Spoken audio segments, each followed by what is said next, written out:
Super Chunky Bote sa Tubules!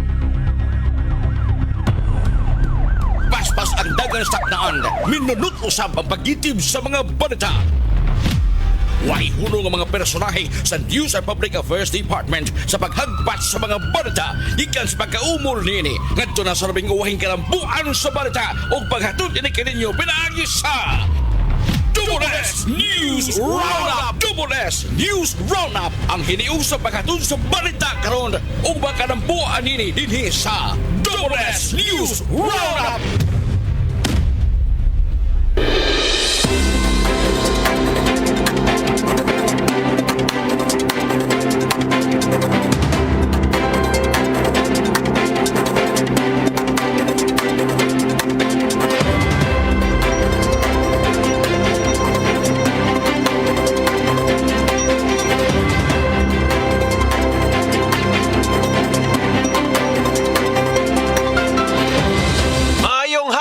Kapuso.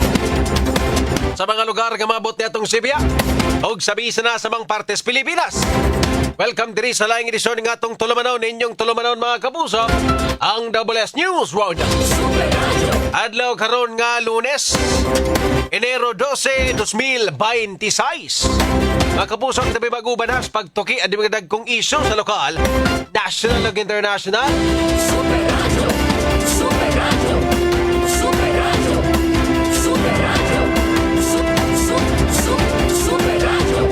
Super Radio!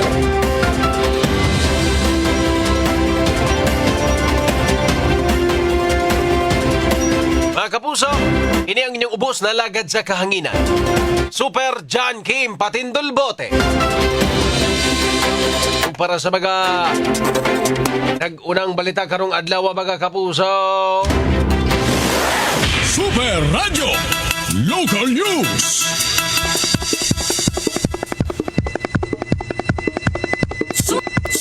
Super Radio! Super Radio! Ibutyag ni Cebu City Mayor Nestor Archibal nga napaghihapon sa rescue operation ang status diha sa barangay Binaliw, Dakbayan sa Sugbo. Naa sila ay nagamit nga equipment kagahapon nga nakadetect nga naapay signs of life. Inungdan nga ilhag hapon ipadayon ang rescue operation. Karong hapon, mag-meeting sila og balik diha sa para sa barangay Binaliw, unya mo decide sila kung ipadayon ang rescue operation or mobalhin na sa retrieval operation. Sa pinakawahing update gikan sa mga otoridad, walo na ang patay sa nahitamong insidente nga landslide sa barangay Binaliw ug 28 ka mga individual ang nagpabiling missing. Super Chunky Bote sa Tubules. Super Radio! Bikas bahin mga kapuso sa kapulis ang nakabangga sa laing gikasugat ni ini nga motorsiklo yes may barangay Kanhasuan, Dakbayan sa Karkar kagabi. Ang pulis usa ka si alias Gilbert usa ni kapatrolman 29 anyos ulitaw tagalungsod sa Barili nga mao'y nagmaneho sa usa ka multicab. Samtang ang laing motorista mao si alias Aloysius 50 anyos minyo taga Dakbayan sa Karkar nga nagmaneho sa motorsiklo. Base sa investigasyon matud pa nga ang maong pulis nagikan sa Dakbayan sa Karkar padung unta kini sa Dakbayan sa Sugbo samtang ang motorista padung sabunta sa Karkar City. Apan kalit nga may overtake ang pulis nga miigo sa motorista nga naa sa Picas Lane. Tungod niini naangol ang maong motorista, ya siyang ulo og pipilasab kapagasamad ang naangko niini. Idala kini sa tambalanan kasamtangan nga nagpaalim mga kapuso. Super Chunky Bote sa Tubules. Super Radio! Tubules News Roundup.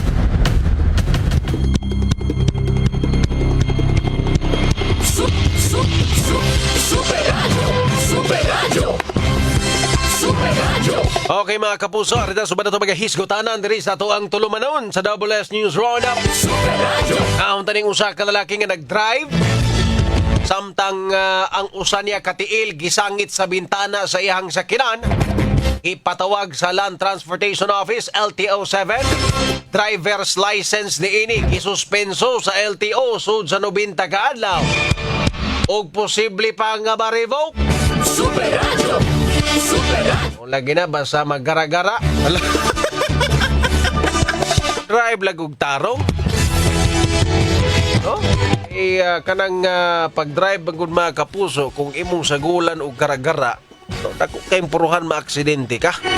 Onya, kaamong pa jud kag laing tao. Muning kasabot sa taning LTO mga kapuso nga from time to time ilaha gining gi-implement ang balaod kay para mag-cut-on po ding ubang mga motorista. Dili man ni ingon nga selective unsa baghana. Hog ni nga leksyon sa itong mga kaigsuunan nga atong pag-drive di na to sa gulag binuang. Ha? Drive tag sakto kay kanang inyong mga kuan? Yung mga lisensya. Dali ra kay na i-revoke sa LTO mga Super Radio. kay gihatag para pud biya na, no? Di biya na inyo hadaan. Na dili pa mo mukuha og lisensya mo agi mo tanan nga mga seminar, driving school, sa na diha. Nig na makakuha na mo og lisensya, magragara na no. Nabikas bahin mga kapuso, pipila ang misaway sa social media human nag-trending ang nahitabong Cebu Marathon 2026. Namatod pa palpak. Hitabo diya sa South Road Properties kung SRP kahapong adlaw. Ini human matod pa nga nalangay sa pagpanghatag ang mga medalya. Dili organisado ang mga linya o guban pa.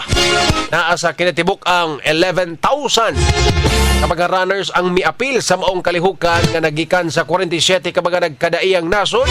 Iin maura kini nga marathon sa Sugbo ang accredited sa international level. Kung international level nganong ing-ani. So kay daghamang mga palpak naog lang sa ata. Kuan lang Philippine level. No, di ba? Ay, garbuso ra kita makaingon og international level nya ing ato ang resulta engineer. May ikog bitaw to kay padung na ra ba sinulog yang uban na mga bisita dire, lahos na sinulog, di ba? Uban apil og fun run. Pareha ani, sa man ron 12. Lahos na ng uban padung sinulog. No, turista na to. Sagar dili lang na mga sugbuanon nga mga runners, pila na mga turista gikan sa lain nga mga nasod or mga domestic nga bisita mga igala gikan sa laing lugar sa Pilipinas. Nga naon ra tanan. Di ba? Ang uban na human og dagan alas 5 engineer. Ha? Ito mga lagyo kay mga gidagan ba? Unya nakakuha silang medal alas 7 na. May ignay katulgan dihas may SMC side wa man. Tuga sila sa di ba kapoy be kina mudagan na way gasugo pero kapoy be ng mudagan. 21 kilometers 42 kilometers di ba? Nga naon ra ninyo. Yes, sugatan ng kasuko ustaw. Di ang punto mangguna ni pag-organize ganita o kanang mga dagko kaayo nga event, let's make sure nga tarong kay atong gi-represent ang Cebu. Pangan pa lang ninyo daan akong balikon og basa. Ha? Pangan pa lang nga inyong gigamit Cebu Marathon. Inyong gi-represent ang Cebu nya ing-ani lang, di ba? Last year, if makainumdum ko, same gihapon, naagya po issue ang kini nga pangan, marathon. Pasalamat mo ron, niabot mong 11,000. Kana sa siguro gyud ngang rason, kay Cebu Marathon, inyong gi-represent ang Cebu. Yaingan na lang, sas Ginoo. Viral gyud tuod mo. Sugatan ng kasukos tao.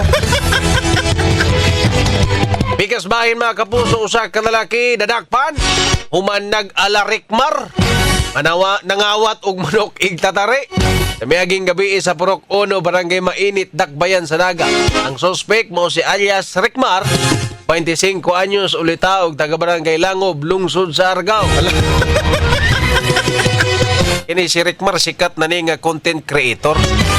Ano niya, karon ang trending niya nga mga vlog kay about ra pud sa pagpangawat sa manok. Ayaw sa taon ninyo sunaon. Lingaw-lingaw raman taon ng iyang content nga kawat-kawat og manok. Siguro hinanaw sa siguro ng content tawahanan no ni Rikmar. Kaya san siguro ning gisunod. Ay nako. Uso beginning kawat sa manok igtatari engineer. Pasalamat mo, buutan na bagatag iya ni, kidako pre buhaton. Uban, bonog na ba yun? Pikas bahin, duha ka pusher nadakpan sa bypass operation kagabi. Nas may barangay San Vicente, lungsod sa Liluan. Pagka suspect, si alias Jeff, niya siya Topper. Kini mga tawhana nadakpan, yun nakuhaan og sabo. Kamo timbang nga to sa 5 gramos, 5.4 gramos. Ito ang sabo nga mo kantidad tanan sa 37,000 ka pesos. Kuya, waapil sa sideline. Undang na mo kay labi na ron, no? Atong kapulisan, no? Double time ba kay aware ni sila nga basta mga dagkong kalihukan udag sa puning mga illegal nga drugas. Dili lang ni sabo. Apil na ni mga party drug. Ay, sa pikas bahin mga kapuso. Gimension to ni Cebu City Mayor Nestor Archibal. Doon na pa'y signs of life kagabi.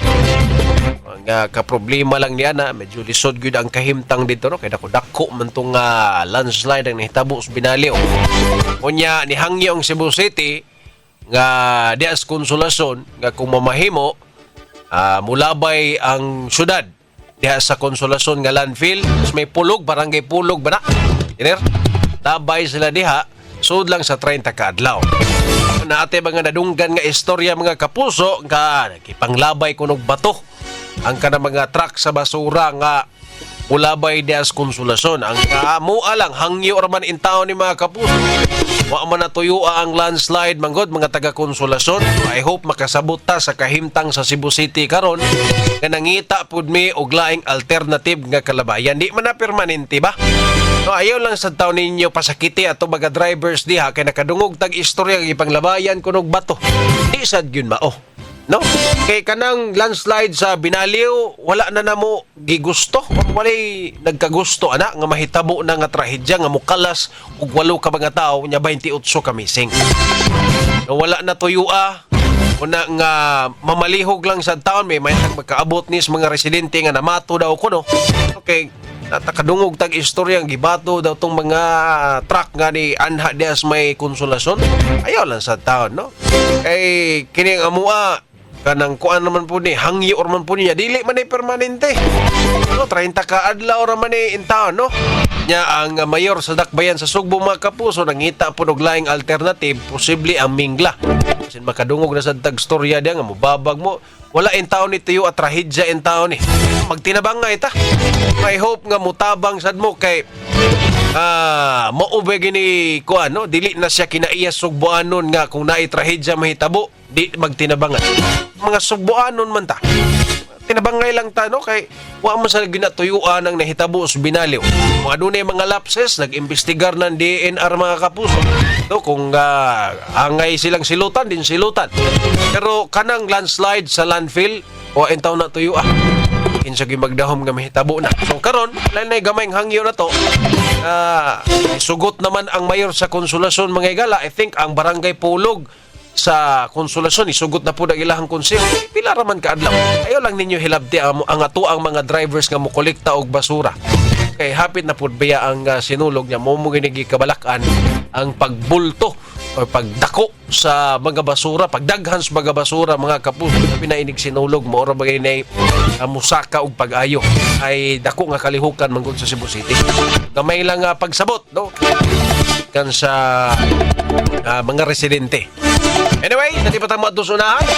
Alotson sa tani. Agad to ang mga commercial sa tuntak. Pro Double S News Roundup. Super Radio Reports. Super Radio. Super Radio. Tawat ang reports mga kapuso gikan ni Super Norman Mendoza. Super Norman, pasok! Gipagandama na sa syudad sa Lapu-Lapu ang pag-host sa ASEAN Tourism Forum 2026 o TRAVIX 2025. Kinipinagi usab sa coordination Zoom meeting nila ni Mayor Cindy Chan kauban sa Department of Tourism, TISA o Tourism Promotion Board. Mato ni Mayor Cindy Chan nga importante kayo kini aron mahasubay sa mga plano sa opening ceremony na himuon diha sa Mactan Expo inguman usab ka welcome dinner alang sa 1,500 ka mga delegado diha sa Liberty Shrine sa Barangay Mactan. Kauban ang mga national partners, ang dakbayan sa Lapu-Lapu, sub-sub ang gihimong coordination, logistics o mga preparasyon sa seguridad o hapsay sa pagpahimutang sa mga international delegates lakip na mga heads of state. Ako sa Norman Mendoza sa GMA Super Radio DYWS, dapat totoo. Super Radio. Sa bigas bahin mga kapuso, dawaton taning report gikan ni Super Gabriel Bunhok, Vice Mayor sa Talisay, ni pahinumdum sa mga debotong Talisaynon nga magdala og tubig kung mutambong sa misa. Super Gabriel, pasok! Gipahinumduman ni Vice Mayor Richard Francis Choi Asnar ang mga Talisaynon nga debotos ni Senyor Santo Niño nga magdala og tubig panahon nga motambong sa mga santos nga misa. Si Asnar mao chairman sa Committee on Health sa syudad, nagkanayon nga adako og tabang ang tubig aron dili ma-dehydrate. Ang nobenaryos kapistahan sa Balang Bata nagsugod niadtong miaging semana. Adunay panahon nga perting inita usahay mag-uwan. Si Asnar nitataw nga kung mosimba mas maayong magdala og tubig, payong og uban pa o moinom og vitamins og uban pa. Nihangyo sab si Asnar nga adunay mga pahimangno nga gipahibaw ang kadaguan sa Minore del Santo Niño nga kinahanglan nga tong sundon. Ang Talisay silingan sa syudad sa Subo, diin daghan sab ang mga debotos ni Senyor Santo Niño. Kini si Super Gabriel Bunhok sa GMA Super Radio DYWS, dapat totoo. Super Radio. Cebu Governor Pamela Maricuatro nabahayag nga dili lisod-lisoron ang mga investors nga mububo og puhunan sa Cebu. Super Lloyd, pasok! Gitinguha karon ni Cebu Governor Pablo 4 nga dili lisod-lisoron ang mga magpapatigayon nga magnegosyo dinhi sa lalawigan sa Sugbo. Mao ni ang mensahe sa mga 200 kapin ka mga investors nga naaron sa Cebu alang sa gipahigayon nga Cebu International Investment Summit. O yang gisaysay ato siyang welcome remarks nga ang Sugbo do nagay problema karon, dako kay hagit labi pa nga bag-ong giigo sa mga kalamidad sama sa bagyo o ingon man sa kining linog. Naglaom siya nga kining maong nga forum maghatag gini og dugang pagbubo mga puhunan sa mga negosyante dinhi sa lalawigan sa Sugbo. Sa nasayran dunay mga magpapatigayon nga mitunga gikan sa China, sa Taiwan, sa Saudi Arabia ug uban pa nga mga nasod nga niabang ini maong kalihukan. Posible nga dunay mga himuon nga mga pagpirmahay mga memorandum of agreement alang sa pagbubo og puhunan dinhi sa lalawigan sa Sugbo aron kapahibus lalusab sa mga Sugbuanon. Kini si Lloyd Suarez sa GMA Super Radio DYWS, dapat totoo. Super Radio. Daghang salamat Super Norman Mendoza, Super Gabriel Bunhok ug Super Lloyd Suarez sa inyuhang mga reports. Super Radio Weather News. Mga kapuso, alang sa update sa dagan sa panahon, nasa atong linya si Sir Manny John Agbay sa Pag-asa Bagta. Manny, maayong hapon. Yes, may hapon sad. So for dyan, magsimuang mga sukinting paminaw. Mako na ito ang latest weather update para karong hapon na January 12, 2026. Ang shear line na mga kahapon nakapekto karon sa mga eastern sections sa northern ug central zone. Samtang ang amihan ang may nakapekto sa labing bahin sa northern ug central zone. Ug ang easterlies ang may nakapekto din sa Visayas, sa Mindanao ug nabiling bahin sa nasod. Gawas aning tulo ka weather system, wala kitay na sigpatan nga low pressure area ay din nasa sulod sa par, pero natay gi-monitor karon nga cloud cluster din sa may south east portion sa Mindanao nga posible may mong usa ka low pressure area.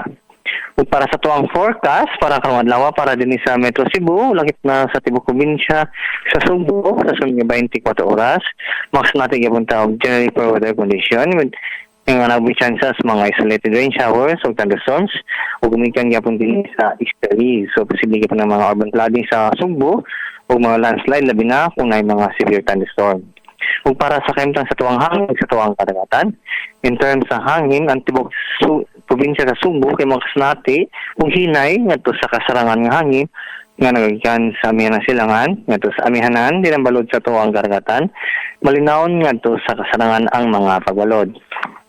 Sa planong muli dagat karong adlaw, ang taon sa itong dagat ganyan alas 5:18 sa hapon o muna skining karong ala 1:08 sa kadlaw. Temperatura sa Subo karong adlaw mag-range gikan sa 26 to 30 degrees Celsius. Atong sunset ganyan alas 5:39 sa hapon, atong sunrise ugma alas 6:05 sa buntag. Ug mo lang natong latest nga weather update ikan diri sa Butang Pag-asa kini si Manager Nagbay, may gabi. Mga kapuso, ang update sa dagan sa panahon pinag ni Sir Manny Jan Agbay mo'y nagtapos sa first portion ng atong tulumanon sa WS News Roundup. Sa di pa tamo sunahan mga kapuso, ako lang sa din ni i-greet no, ang si Sir Kenneth Gallardo, ang iyang kapikas nga si Ma'am Anife Gallardo or Anife Perez Gallardo nga naminaw karong mga orasa. Samtang nagbiyahe, so ni pauli na mo. Gikan diri sa Cebu City. Gikan diri sa di pa tamo sunahan, palutson sa tani. Double S News Roundup. Okay mga kapuso, balik ta diri sa to ang tulumanon sa WS News Round. Sige po, ini ang inyong ubos na lagad sa kahangin. Super John Kim Patindol Bote mga kapuso. Super Radio. Super Radio. Super Radio. Super Radio.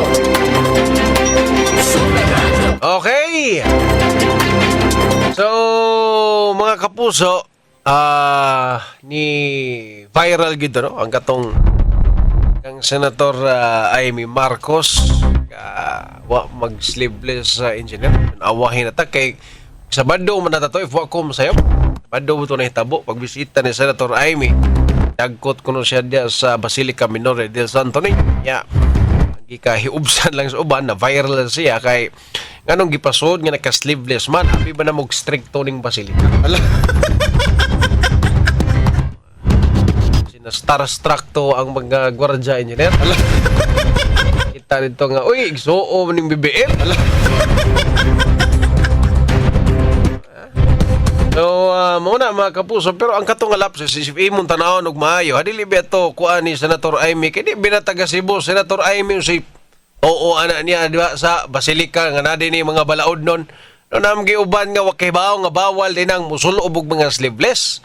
Or kanang mga dress code, di ba? Dahil uban, kay pwede mo na sa ubang simbahan. Pwede naman ka po magkamakasod. Di ba? Basta sa simbahan, okay lang. Pero gina-discourage. Di ara mas Basilica God nga stricto gid sila, nga di gid pasudlon. So, if mo tanaw ng istorya, orag wa may kuan si, wala siya og kanang kuan gani engineer? Kanang si tanaw naman. Kanang wa gid siya idea ba? No? Kung naam gani basin didto ra, no? Naingnan didto. So ang lapses gyud na gid sa Basilica. No? Mo din giingon bitaw nilang daghang giingon nga double standard kung dili ilado, dili pasudlon. No? Kung ilado, pasudlon. So yung nga na iuban giingon nga pa if VIP. Pili na ko diri lang to lapses lang to guard mga kapuso. Or sa nagbantay, no? Diyos may Basilica, dili po na ito mabasol ang mga kaparian. Kaya kung ang pare, for sure, aware na sila silang mga balaod nun. Pero kato, so, kuhan man to siya, nihapit lang. No? Sa atong nahibawaan, ni Senator Amy, nihapit lang siya kay mudagkot. Huwag ito siya meeting sa mga kaparian or sa bagkada. Personal na ito niya nga pagbisita sa Basilica. So, di siya na ito makuha ng nga naa siya connection gid sa sod mo nang gipasulod. So dali gamayng lapses mga gala sa security. Pero muli ginilang giingon basin pwede siguro ni no karong sinulog basin dili lang siguro na to striktohon kay daghan betag mga bisita engineer no mo gani ang concern. Oh, daghan og bisita nga taga laing lugar ba? Oh, if imo tanawon sa katukang Senator Amy covered ba sa to, ang bukton lang ang dili. Na mo bitaw nga nanawagan ng uban, i-consider na lang na kung sinulog. No nga daghan mong tag mga bisita nga wala kahibaw, gabawal din na sa Basilica. Okay na may ubang simbahan nga dili gid stricto, gi-discourage lang. Wala gid siya gingon nga bawal. Discourage lang. Okay, makasud man gyapon ka simbahan. Di ba? So, basin kana, pero nikuan gyud ang simbahan, no, nga ilahaging ipatuman ang dress code mga igala, bisan pa man sa mga nahitabo, de kamo. Pero mas maayo kung karon sigurong sinulog, since daghan tag mga bisita, naiuban na gikan airport, nag-abot dress ato, engineer. Diba, airport, una ta, dito tas Basilica, kay mudag ko ta. Wa sila ang ilahang gisuloob, di ba? Kaya di ba na mo makontrol. No, kabot ito niya, di sila kaso. Daghang kung kabantay na ko na. Way ubay atong mga nakita, ana. Katong pagguha na kong ID gani engineer. Mga nakashort nga mga turista o sa kapamilyahan, mga foreigner. Wa gid sila pasudla sa Basilica. Kaya nakashort sad sila. No, wag gid sila intention nga mag-short or tuyoon nga mag-short nga musud og Basilica. Wag gid sila idea. Nga bawal nila. So muna itong punto ba nga basin pa di ay. No? Nga karong nga mga dagko nga mga kalihukan, basin pwede. Basta di lang gitong grabe sad kaayong nga makita na tanan. Karang pasayloon na ba? Sige ma'am, kana imuhang sleeveless ha. Pero sa sunod, ayaw na na. No, sinulog bang taron ma'am, karang mahug siya nga information dissemination ba? Para sa mga sumusunod nga mga adlaw or sumusunod dili na sinulog, dili na dakong kalihukan, kung muadto sila Basilica, aware na sila.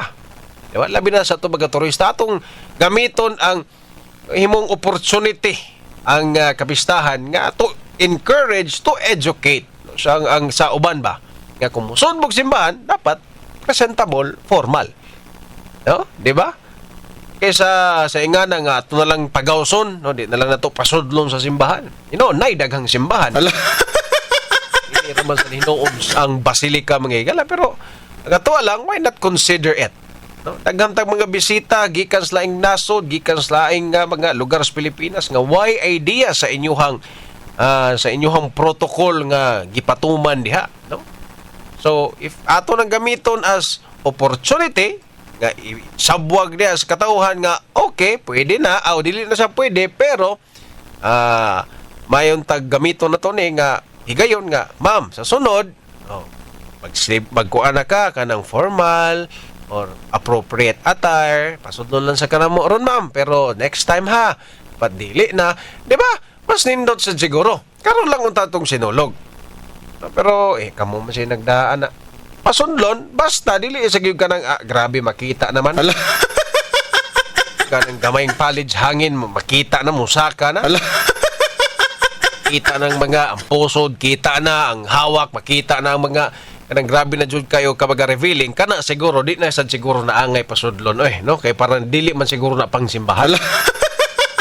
Pang club na sad nga attire, no? Pero kanang mga sleeveless, kanang mga short nga basta short nga nagsapatos, acceptable pa man siguro na pag okay ra man sa siguro, di man sa siguro ta matawag nga kanang atong gibastos ang simbahan ana mga sinuluban na to mga short o kanang di man siguro na ingon nga bastos anyway kamo may nagdaan pero klaro gid atong sa issue ni Senator Amy kuan gid to upses gid ninyo patang sad gid ninyo angkol. Anyway, sa di pa tayo matusunan. Double S News Roundup. Boss Charles Speaker, Super John, we have to consider the fact that churches anywhere in the world, it is not just a place to worship, but a place to visit as a landmark of a place, part of tourism spot by locals and foreign visitors. Sulod lang sa vicinity, okay ra na magpa-picture, but getting inside the church dili na pwede po ni. Okay, separate man ang ground sa Basilica o ang Basilica gyud mismo Sir Charles. Pero usahay basin mo siguro ni ang mindset nila nga usahay ang area gyud sa katong vacant nga area sa Basilica, usahay didto sad sila magmisa. Sa gawas nalimot kung si tawag atong ilahang kuan. Itong gawas ganis Basilica si tawag kanang area nga open space ba mo may minori ang kuan na di ang Basilica nga simbahan lahi pod di ba namto gawas marag area limot sa kung sa term na kaya usahay magmisa masad guna sila diha labi na karon no kanang pangdaghan gyud nga mga tao kanang mga novena mass mao lagi akong giingon, why not use the opportunity to educate sa mga kaigsuunan natong Katoliko, dili stricto sa ilaha, natin gipatuman nga polisiya diri sa ato, di ba? At least, mingon ta nga ato sila educate, sa rule gyud sa Katoliko, bawal gyud ang mag-sleeveless or bawal gyud ang mag paldas. Next time, ayaw lang mong sulob. Okay, undergo sila o karang briefing ba, istoryaon ka sila, pero pasudlon gihapon. Ayaw lang sad ng mga palda nga, grabe na sig kayo kamomola. Or ayaw lang ng palda, kanang mga mag-short, no? Kana, dili man gina-revealing, usay, tuhod raman na. Kana ba? Sleeveless, usually, dili man guna tinuyo, God. Usay mo arang uban, kuan ra ba? Ang dili gani, ang mindset is magpabadlong yun na kay mutanaw or mo atindog misa na maulog iyang gisulob gikan sila sa laing lugar, di ba? Or baka managkot, di ba? So ato silang educate para sa sunod nila pagbisita balik. Kabaw na sila unsay sulobon, no? Proper nga isulob nya madapo na nila sa ilahang mga lugar dito sa ilahang simbahan dito sa ilahang lugar. Ang mindset nga kung mo simba dapat proper na, di ba? Tatabangan pa nato sila mas na correct pod ang ilahang the way sila manamit sa simbahan, no, di ba? Mas nindot pag impact kumparaan ang adto rito di pa ninyo pasudlon. Parehos raman tang makasasa, engineer. Anong ingana mo? Kung punto ba, pareho ra tang makasasa gyud. Pilgrims gawa sa simbahan. Okay, ma'am. Salamat kay Ma'am Annabelle Jackson. Ito, pilgrim. No, di ba? Anyway, suggestion ra na, no? Suggestion ra na to basin ma-consider sa umaabot nga mga katuigan, no? Basin mausab pa di, no? Is we welcome ang katong mga tao nga klarong wala pay idea, makorek sila, di ba? Salamat sa boss Eugenio Tagsip. Pilgrim, sakto. Imot, di mo sa tatig so permining simbahan. Dia Santo Rosario, permita dia. Pilgrim area, sakto, Sir Charles. Ma'am Annalyn Saldivar, may pagpaminaw niya si Boss Belcarda Basolo, may pagpaminaw sa diha. Si Ma'am Matilos Evelyn, si Boss Riquilio Arnel Diaz Bliss Labango, naminaw sa Carobagaw Rasa. Kunya Eduardo Asombrado, Romulo Honorides, may pagpaminaw niya si Eleonor Vejano, si Delfina Quizon ng Carcar City. Kaya mga kapuso, nagitiigong oras diri sa tuwang tulumanon sa Double S News Round. Tagapon, kini ang inyong ubos na lagad sa kahanginan, Super John Kim Patindolbot. Tangyang 24 oras mo, sunod na. Ang gabi mga kapuso, dagang salamat mga kapuso, dapat totoo. Double S News Roundup.